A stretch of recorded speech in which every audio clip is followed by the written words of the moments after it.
Most people who start investing focus almost entirely on just one thing, which is finding a good company. And that is not wrong because you want to own something that is actually worth owning. But here is what nobody tells you early on, because even if you find the right company, there is that possibility that you can buy it at the wrong time. You might see the price going sideways for months. You can get shaken out by a dip that looks scary but was completely normal. And you might think to yourself that you might have made a bad decision, not because your research was wrong, but because you didn't understand what the price was actually telling you. That is what technical analysis is for. And in this video, I am going to walk you through the basics, what it is, how to read price behavior instead of trying to predict it, and 4 core concepts that every investor should understand. I am also going to share with you some practical examples as well to ensure it is simple and easy for you to understand. So be sure to watch till the end. What is the difference between technical analysis and fundamental analysis? Now, I've already covered fundamental analysis in another video, so I'll put a link in the description box down below. Fundamental analysis tells us what to buy. It helps us to understand the valuations and the balance sheet of a company, as well as the business. What does the business do? What is the quality of it? Technical analysis is just the study of price, and fundamentals is the study of value. That is the main difference. So instead of asking what a company is worth, we are asking how the market is behaving around it right now. And we are looking at when to buy, market psychology, and price action as well. So we are looking at the charts and how price has moved, where it has been, and where patterns tend to repeat. And the reason why this matter in the stock market is very simple. Because apart from the fundamentals, markets are just driven by people. Fear and greed drives the market. And people behave in very predictable ways, especially when we are talking about fear and greed. When the market is going up all the way, people are feeling very, very greedy. When the market is dropping all the way, people start to feel fear. These same emotional patterns we have already seen since the market was here for many, many decades ago, 50, 100 years ago.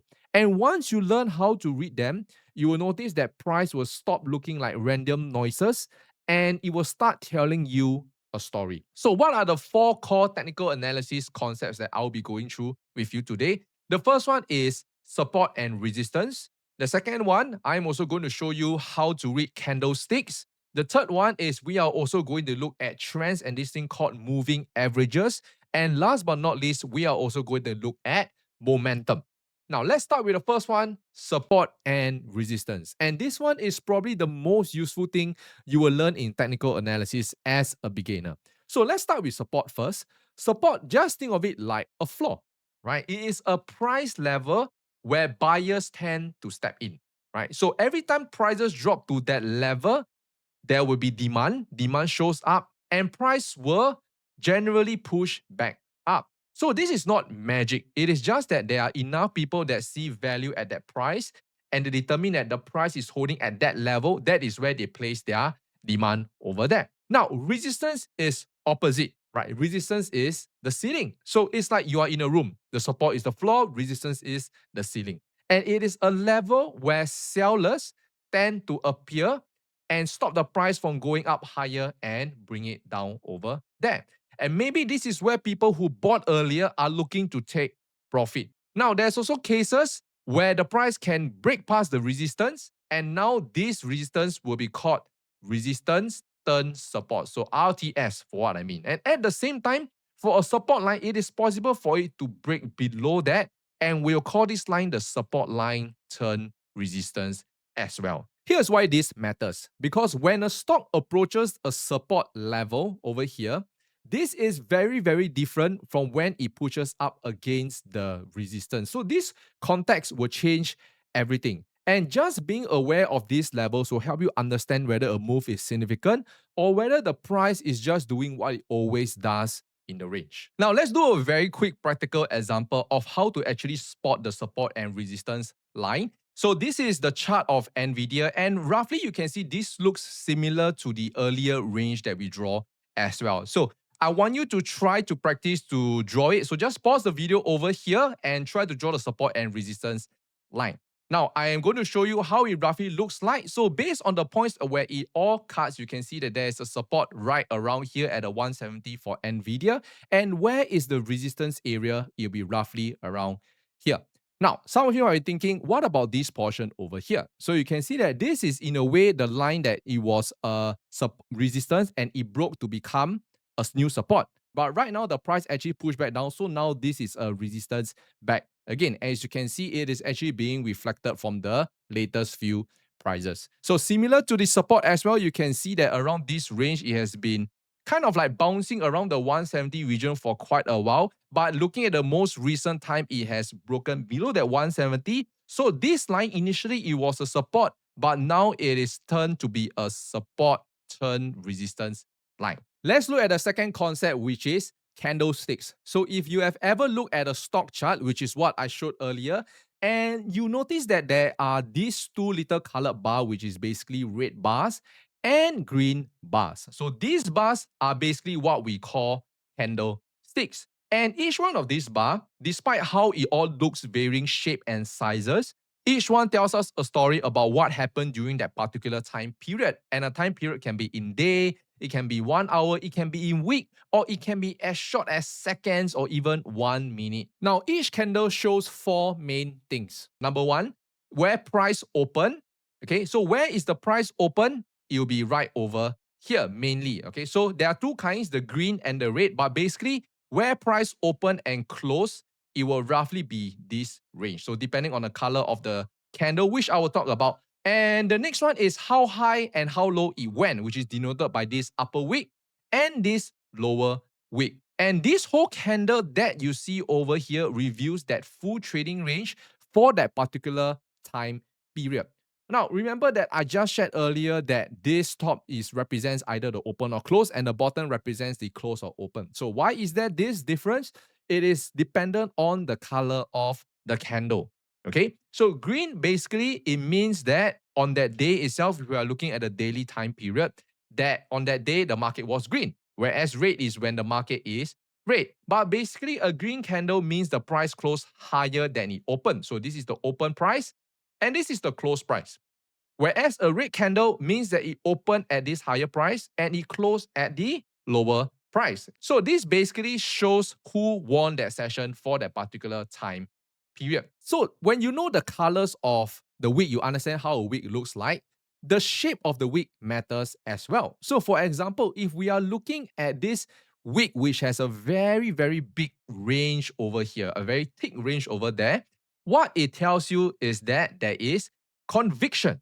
Okay, this body is very big. That means it shows there is conviction, and it works for both buyer and seller. But in this particular case, you can see that the candle has a very, very long wick on the top. Okay, and the open and close is very, very low right at the bottom. So what does this tell us? It tells us that the price initially tried to push higher, it got rejected, and it fell back down. So that is basically sellers defending a level. Now, there are a variety of candlestick patterns out there. You don't really have to memorize all of them to get value from this. More importantly, just learning to read individual candles like what I just shared, what they are saying about who's in control, would already put you ahead of most beginners. Now, before I move to the third technical analysis concept, this video that you're watching right now is actually part 2 of a 3-part series I am putting together called How Markets Are Supposed to Work, the 3 pillars. So this is the second pillar, which is technical analysis. I'll link the first part about fundamental analysis in the comments below, and there is still one last part called sentiment analysis, which when you understand it all together, it will make you a much stronger investor. So if you want to be notified when it's available, subscribe to my blog. Link is in the description box down below. All right, let's get back to the video. The third concept is trends and moving averages. And this one is about zooming out and seeing the big picture. So a trend is simply the direction that the price is moving over time. So an uptrend basically means the price is making higher highs and higher lows, right? So each rally is going a little further and each pullback holds a little longer. So this is a market where buyers are consistently in control. Now, a downtrend is the opposite, right? Instead of forming a higher high, what does it do? What does a downtrend do? It forms a lower low and a lower high. So example like this. So this is what we call a lower high, and this point is what we call a lower lows. So in this case, the sellers are winning every battle. Now in real life, the price is very messy. It's not as nice as what you see around here. It bounces around and it doesn't move in a straight line. So how do we see the actual trend underneath all of this noise? This is where moving averages come in.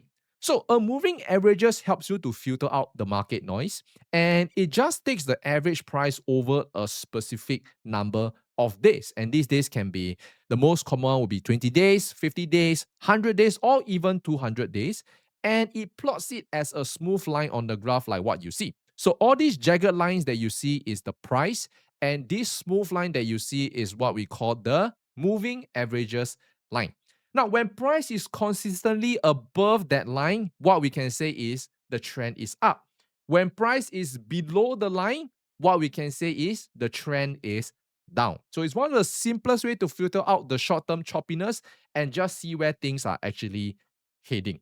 This is an example of how a bullish trend looks like. Now remember, I shared that for moving averages, there is a set period where they look at the price over a certain number of days. So in this case, you can see that this is the 50 moving average, the 100 moving average, and the 200 moving average. So how does a bullish trend looks like? I've denoted in 3 different colors. So in the case, it looks like a traffic light. So it's just easier for you to see. So a bullish trend is when we see the lower numbers is higher than the bigger numbers. It is above. So you can see it follows a very nice ascending order in terms of the moving averages line. So this is what we call a bullish trend.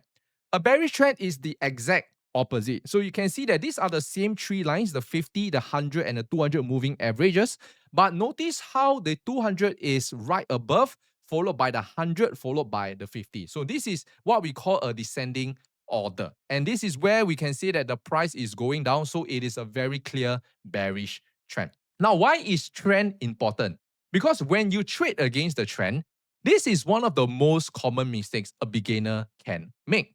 Because if the overall direction is down, for example, if you look at the fundamentals of the company, it is very good, it is very solid. But when you look at the trend over a period of time, it is going down, the market is telling you something, right? So, and when you see this little bounce, it can often feel like recovery, but often they are just temporary. So, understanding the trend will help you to put individual moves in the right context and help you to avoid certain stuff of what we call value trap. So a value trap is when a business sounds and looks fundamentally good, but the price is moving in the opposite direction. And the fourth concept is momentum, which helps us to measure the speed and overextended move. Overextended or oversold move. And specifically, an indicator called the RSI, which stands for Relative Strength Index. Now, it sounds a bit technical, but hear me out because the idea behind it is very, very simple.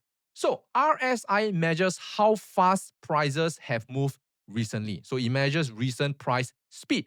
And it basically gives us a number between 0 and 100. Okay, so when RSI gets above 70, like what you see over here, it generally means what? That prices has moved up very, very quickly, and it might be getting overextended right over here. Okay, now there's, on the other end, there's also a line that is 30, right? And when the RSI drops below 30, what it means is that the prices has fallen sharply and it may be oversold. Now, oversold meaning that the price too much sellers has come in and possibly buyers will start coming in. Whereas overextended is the opposite. Too much buyers has came in and there might be sellers that will come in. Now, with that being said, it does not mean that a stock at RSI 70 will automatically drop. Vice versa, that it will be at 30, it will automatically bounce because markets can stay overbought or oversold longer than you expect. But RSI gives you very strong useful context when you merge it with the earlier 3 concepts that I shared, because it will tell you whether a move has been driven by real sustained demand or is it just a very fast spike that might not hold. Now that you have understand the 4 concepts of technical analysis, let's go to the market and look at the S&P 500 chart and see how these 4 concepts come together. So I've already labeled the 50 and 100 and 200 EMA. And as you can see, if we zoom out right here, you can see that despite what has happened recently regards to the Iran and US war that we are seeing, the S&P 500 are still on this very, very nice bullish trend. So you can see that why is it a bullish trend? Because the 50 is above the 100 moving, is above the 200 moving averages. And when we look at the support and resistance line, you can see it looks unclear, very unclear here, but roughly the resistance and the support, you can see it is roughly around over here. Now, notice how I draw this line, even though you can see in the latest time there isn't much support. The reason is at this area over here, remember what I shared? This was a resistance, but it turned into a support line right over here. And when we look at the candle, just looking at the latest two candle over here, what do you notice, right?